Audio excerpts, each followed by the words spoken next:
Um, this question of the illegals is, I find, very interesting.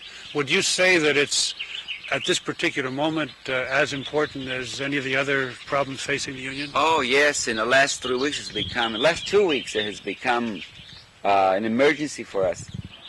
Well, there's an awful lot of illegals coming in by the hundred, by the thousands. Our people are not only in some of the crews where there is now strike breaking. Some of those crews are 100% illegals, outright, openly, with no attempt to disguise it.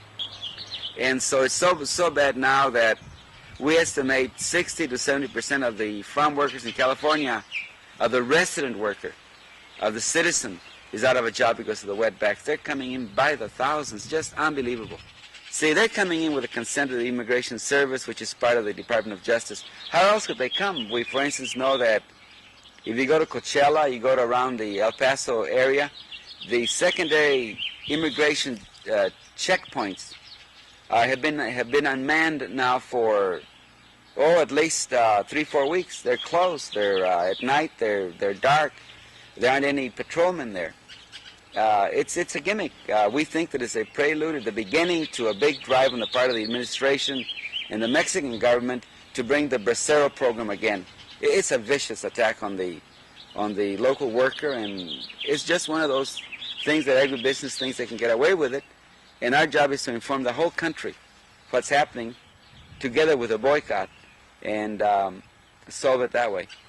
And so the workers themselves, even though a lot of them are Mexican descendancy themselves, are very uptight and very, very worried and very mad about the illegals coming to break their strikes, and it takes away their jobs, their livelihood, and so forth. Does that put you in an uncomfortable position to be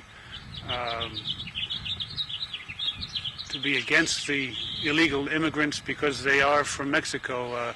In other words, part of your program has been an appeal to equal treatment of people of Mexican origin, right? Oh yeah, sure, but we're speaking of the legal ones. You know, we don't want Mexico to export its poverty to us, and then we pay.